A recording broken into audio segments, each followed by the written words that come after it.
salaamaaleykum ami téléspectateur internet Dakar Feeling Dakar comme ni mu amee habitude di ko defee saa su nekk rek dañ leen di jaajëfal bu baax a baax ci teewlu bi nga xam ne da ngeen ñu koy teewlu ci seen bile émission yaa ngi ci biir émission bi nekk mu nekk émission boo xamante ne ni saa su nekk rek dañuy fekk nit ka fa mu toog ci ruqam rek ñu daal di ko jàpp wan ko askan wi daal di ko xool daal di ko seetaan daal di xam nit ki loo xam ne xëy na xamuñu ko woon ci moom ñu daal di ko xam ci moom tey nag yow ki yéen ñu daal di soog a tàmbal li nga xam ne moom mooy suñu waxtaan Soriba nuyu naa la.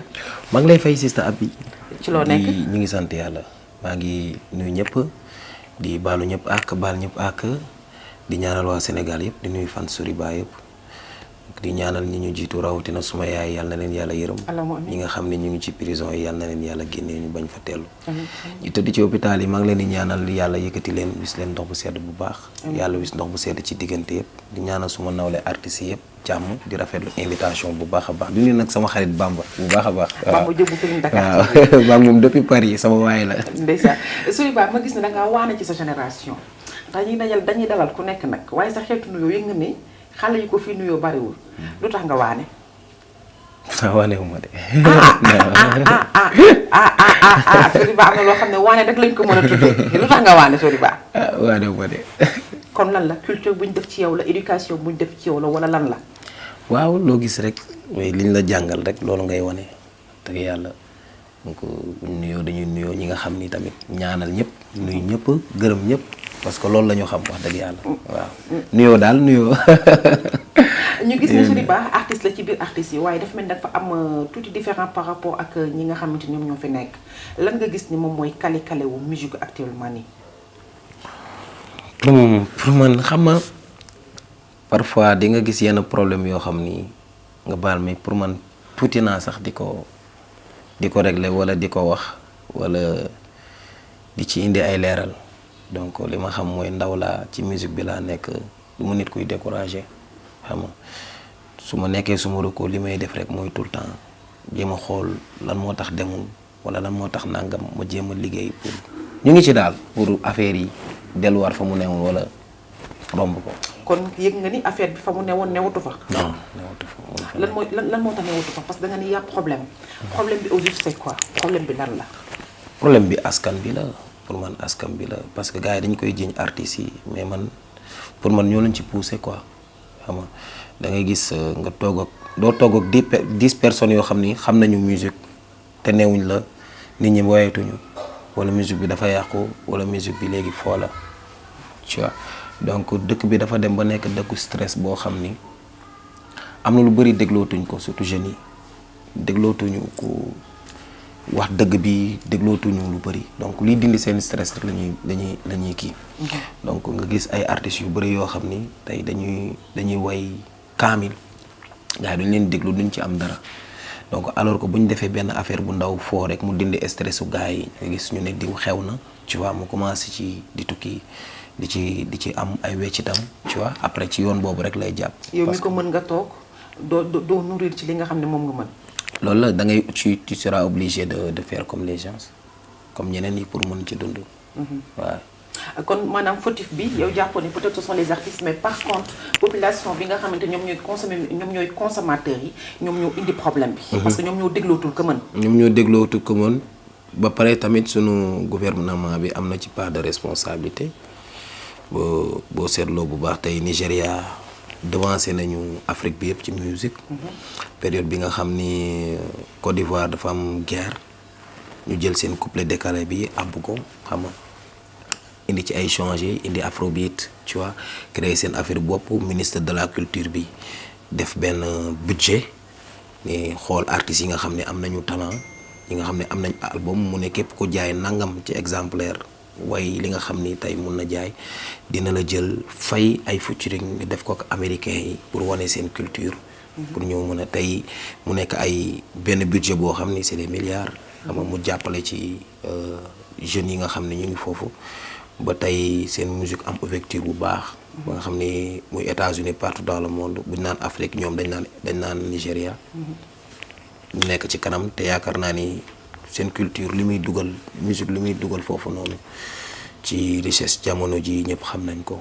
tu vois tamit gouvernement bi am na ci part de responsabilité bu baax a baax. tey bu doon gouvernement bi kan ngay dut baaraam suñu ministre de la culture ngay dut baaraam wala kan ngay dut baaraam. non du ma dut baaraam kenn parce que li may wax rek tout le temps ñaax rek parce que xaw ma leen. tu vois du ma nit kuy accuser doomu aadama parce que ma naan nit ki lu mu am rek yàlla loolu la ko séddee. xam nga nit li nga mérité li nga liggéey rek loolu ngay fayee ko du dëgg xam nga am na ñoo xam ni ministre bi jàppalewu leen te ñu ngi ci musique ñu ngi ci tedd depuis lors ñu ngi ciy sant yàlla man maa ngi ciy sant yàlla bu baax. xam nga maa ngi ciy góorgóorlu nag aw ma ci lu ne gaañ mais maa ngi ciy sant yàlla bu baax a baax waaw. ñu gis ni aussi dafa am beneen affaire boo xamante ne nii dafa xew ci diggante yenn artistes yi est-ce que sa relation ak yenn artistes yi neex na Soriba. ça va honnêtement ça va aw ma ci ak kenn koo xam ni xar ma yàlla la parce que man dafa am na ma yàlla bindee. doo ma dégg ci wala ci non man dama naturel dama honnête bu ma mënee ànd ak yow mën naa ànd ak yow bu mënta ànd ak yow mën ma ànd ak yow mais fu ñu dajee dañuy sekk jàmm ak kafoore su ma toogee sentir ne diw de day tëgg tey soirée même boo ma invité wul ma sentir ñëw sa soirée je viens wan na ku ñëw sama soirée ma jox la tu vois damay kontaan ci loolu su ma sañoon su may tëgg ñoom ñëpp ñu ñëw am ñu partagé loolu wane image bu nice quoi pour sunu frères yi nga xam ne ñoom ñu ngi ñëw. mais est-ce que yow tey ni ngay amee yow xolu tëgg sa soirée di yéene ñëpp ñu ñëw te ku ñëw nga jox ko micro bi ne ko wayal est-ce que am nga possibilité boobu ci ñeneen ñi. si loo xam ni tamit am na doonatuma ku ndaw ci milieu bi. tey ñi nga xam ni tey ay artistes bu ñu ma gisee seen soirée duñ ko sax ñu bëri duñ ko yaakaar yi parce que tamit niveau yi la. xam nga respect boobu gagné naa ko. waaw donc am na ñoo xam ne boo leen waykat yoo xam ne boo leen gisee sa soirée loolu day gën a rafetal sa image. tey parce que képp koo xam ni fan su waykat boobu la déggoon ni waykat boobu ñëwoon na sa soirée bii di ñëw day bu bëggee gis waykatam danaan xaar ma dem soirée diw. dégg naa sama waykat ñëwoon na fa. pour ma jéem ko mën a gisaat quoi te loolu dalay gañeel beneen public. ci nii rek lay demee saa su nekk ci seen bile émission yaa ngi ci biir ñu dalal nag koo xamante ne nii Fatou Bar Fakala macha allah di Soriba ñuy mën laaj la tuuti Soriba par rapport sa diggante ak ñi nga xamante ne nii moom mooy artistes yi mën naa citer quelques noms ku ci mel ni kii di Sidi Diop lan mooy seen relation. Sidi suma rakk la di xale bu baax xale bu ma respecté xale bu nekk ci yoon tu vois mën li muy def. ak ñeneen artistes yi nga xam ni tey ñu ngi fi di samay morom samay nawle ñii samay mag ñii samay rakk wax dëgg yàlla jàmm rek ak ñaanal leen parce que ñun ñëpp ñoo bokk Sénégal te benn bii bi la ñu am mooy représenter Sénégal partout dans le monde. waaw Sidi borom baax la. Sidi borom baax la xale bu am yar la. macha allah macha allah ku ci mel ni ki nga xamante ni moom mooy Wally Seck ban relation ngeen am. suma mag la daf maa bëgg. Wally moom daf maa bëgg. waaw suma mag la nit ku baax la jaar nañu fu bëri wax dëgg yàlla te it gaynde la guerrier la. tey boo ko doon conseil ci wàllu musique am lan nga koy wax en tant qu'artiste. boo xam nit dina dem ba foo xam ni toll foo xam ni soxlatul nga koy conseiller parce que il a compris beaucoup de choses. te li ma gën a neex mooy mi ngi liggéey. il travaille donc dañuy ñaan yàlla rek mu gën a leeral yoonam te li mu bëgg moo ko xam ak mbooleem nawle artiste yi.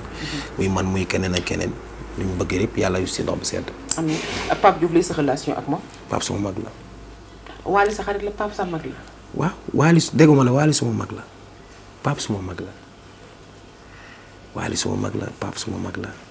Soriba. comme da nga bëgg nekk paaka ñaari boor wala lan la. non da nga bëgg féete fii féete fii. moom kay moom da ngay am benn féete rek. waaw mais benn féete la parce que ñun ñëpp c'est la même famille. xam nga ñoo bokk famille. Pape suma mag la Wally suma mag la El Hadj suma mag la. xam nga El Hadj Banda. Keita. El Hadj Keita. waaw comprendre nga tey ñun ñëpp Tarba Momo Dieng xam nga ñeneen ñëpp Pape Diagne. Pape Diagne waaw ndeysaan sam papa Assane Ndiaye ñëpp xam nga man waykat yëpp wax dëgg yàlla parce que ñoo bokk lu ñuy def on est une famille pour man. tey Pape Diouf comme sa mag la mën nañ ci waxtaan tuuti parce que ku nekk xam na ni Soriba nekkatul koo xamante ni ci côté musique daf ci am lu muy laam-laamee bu la nee duutal fii sa baaraam amaana boo ko fa duutee li nga gis li nga xamante ni moom mooy sa njëriñ Soriba tey lan ngay conseiller en tant que Pape Diouf parce que gis nañ ni musique am xaw na am tuuti bon je dirais pas tuuti nan laa ko mën a expliquer nan laa mën a expliquer mot bi am na tuuti rupture par rapport ak Pape Diouf mu njëkk lan nga gis ne peut-être moo di loolu. non man gisuma loolu parce que Sénégal dañu tàmm di nit bu defee benn arrêt rek ñu ne dafa fay wala rupture. waaw Pape amul lu ma koy conseil parce que daanaan la. daanaan la. pire. amul lenn loo xam ne dama koy conseiller parce que fi mu toll man am na jamono tolloon naa foofu. nit ñi naan da nga fay te fekk du fay. dafa am ci liggéey booy nekk boo xam ni tu veux apporter le meilleur. xam nga tu vas apporter quelque chose d'autre lu différent lu bëri couleur. artiste dina toll foofu noonu il faut que mu def benn rupture pour mën a am temps wu boppam mën a am temps wu réfléchir mën a am temps wu bind mën a am temps wu jàngat yeneen xeetu aspect technique. yoo xam ni bu ko indee mun na jaar bëtt frontières yi ba mu am li mu bëgg. loolu nag mënul booleeg nekk fii ba pare booleeg repos boobu noonu te dafa laaj reposer wu dafa laaj tête tranquille et tout. man waxuma ko nag quoi. mais man ci sama gis-gis loolu laa jàpp. yow sa gis-gis la nga jàpp changement musical bi nga xam ne am na ko parce que Pape ci mbalax rek lañ ko xamoon tey ñu gis ko ci beneen système musical mu génne lu ci mel ni Paris Dakar ba ñu yëg nga ci en tant qu'artiste. moom laa lay wax lii mooy li ma lay wax la preuve en est que bu mu génnee Paris Dakar ñii gis nañ beneen Pape. kon ça veut dire que annoncé na boppam. beneen maa ngi ci beneen liggéey bu bokkul ak la ma doon def. te loolu dafa laaj moom sama bopp tuuti. xaar leen ma maa ngi ñëw su ma ñëwee mu neex. su ma ñëwee mu neex kon neex na ñu koy nuyu de passage sama frère sama xarit boobu di Papa Diouf waaye Soriba yëg nga ni réew mi fi mu toll nii askan wi nee nañu Soriba dafa fay wax nañ ko de yaa ngi koy dégg écho yi. man mii waaw ñu ne da ngaa fay ndax kenn déggatu la. da nga daan joué ay soirée kenn gisatu la ci soirée yi. parce que je crois que ni bokkoon nga ci artistes yi nga xamante ni fu ñu mës a tëgg ci àdduna bépp wuy si leen. loolu jamono ñii nii amatul de. est-ce que mos naa tàkk. tàkkoo woon. mosuma tàkk. kon nañu jàpp ni Soriba tàkkagul. mosuma tàkk ay tàkk yi nii kaw ma ko. lan mooy tàkk. nit ñi ñoo nekk foofu kii moo buzz wala nangam. def naa single. elle a 5 millions de vues. macha allah. foo génn ci dëkk bi mu ngi koy lëmbe. macha allah yëguma ko. def na 1 an kenn génnewu fi single à part ça fait 6 ans ci ginnaaw amul single bu fi génn dund 1 an. kon musique la ñuy wax. saay soxna si tàkkuma musuma tàkk bay fay nañ bàyyi seen caaxaan yi man ci musique laa nekk je bosse di liggéey musique di ma fay ku ma gis dina ma naw maa ngi yor suma njaboot maa ngi yor suma famille maa ngi dem partout dans le monde ci musique bi may def xam nga coow lu bari nit yor milliard toog ci ne nemm bu génnee sol lu simple nga gis ko ne yorul dara ak ki nga xam ni yorul dara lu muy am jëndee ko solu génn luye oto paati bari coow ñu ne kookoo yor wala kii moo xew te fekk ni ka yor ak kay dunde ma nga ni toog ne nemm loolu wax la nag waaye buñ jekki woon rek jekki dugg ci biir carrément nga xam dëgg lan mooy buzz ak lan mooy tàkk ak fay ndax produit talent sa nit produit la fii ak mi ngi jar rek yaa ngi fi. bala ñoo jëm ci sa single boobu soirée da nga ko stand by da nga tëggatul wala da nga sentir ni tëgg soirée amatul xaalis. tëgg soirée amul xaalis. et alors lu tax artiste di ko def kon. dañ koy def parce que gis nga temps yi may tegle di tëgg boobu dama doon jàng live mu doon bëggoon beneen expérience comme maa ngi doon door a jug di jàng live naka laay live présence scénique bi naka la war a demee nan lay préparer sama bopp ëllëg pour mu ma taxawee ci scène yu mag yi mun a def loo xam ne du am critique mun a def loo xam ne ku may seetaan dina gis pas mu ñëw di déglu waaye mais day gis spectacle donc loolu it dañ koy jàng maa ngi tëgg soirée ba léegi xam nga tous les mois dinaa ci tëgg 2 fois. pour bégal sumay fans. mais dafa am beneen liggéey bu nekk ci ginnaaw mooy album muy projet yi comprendre nga muy tournée yi muy ban musique lañu war a mën a indi pour concurrence bi Sénégal bokk ci parce que dañu tardé trop ci musique. je ne suis pas égoïste su ma neexee chaque jour ma génnee single lëmbe réew mi wayu lu ma neex mais bëgg naa sumay doom yi màgg bis bu ñu ma dégloo ñoom bu ma fi nekkatul yàlla na yéex ñu am conseil bi mu ñu jaar ci samay ay paroles pour seen éducation di gën a baax asama ak doomu jàmbur li des ci sama carrière néew ma duma juum mais bëgguma ci juum bëgguma def loo xam ni walla waxati loo xam ni xam nga luy pour rekk am ci ñaar dërëm luy yàq suma askan la walla luy tilimal sama carrière bëggatuma mu am waaw. nga def benn single yàggul single ba nekk xaw ma combien de millions de vues single boobu dañ la produire wala produit sa bopp parce que paraît-il que léegi producteur amatul. waaw ma produit sama bopp single bi comme li may wax rek studio moom war a mën a musique gis nga dafa am ñaari façon waykat bi nga xam ne dafa toog am talent waaye saa yoo ko joxul ñaari façon nit sax laay wax boo leen fekkul fañ toog dimbali leen yëkkati leen doxloo leen bootloo leen duñ dem fenn am ñoo xam ne producteur ou sans producteur ñoom talent bi ñu am dañuy génn ñafe la tout fexe ba bokk ñooñu lépp lu ñu am mérite la parce que seen yaqin ak seen gëm-gëm may na leen ñun tooguñu di xaar kenn dañuy jóg ñu forcer dañuy jóg ñu wuti dañuy jóg ñu rayante pour mën a bokk pour mën a wane li nga xam ne moom lañ am yoon boobu nag dafa metti bokkul ak nga toog tëdd sa kër yor sa talent di job benn waaye jógee fa lay ñëw investir yow c'est ay millions nga ne yaa teegal gaynde ki mënu leen bokk ba léegi palmarès jaar-jaare du bokk expérience tamit du bokk parce que am na métier boo xam ne mënoo ko dund ci musique mënul nekk producteurs yi léegi dañuy daw parce que cassette jaratul CD jaratul tu vois gars yi di Sénégal daan jaayatuñ ko ci produit yi comprendre nga côté spectacle yi donc spectacle bu mag nga mën a def pour mën ci am sax loo xam ni lu kii la wala ñi nga xam ni comme sama genre ñiy dem festival yu mag yi te loolu sama kora moo ma koy may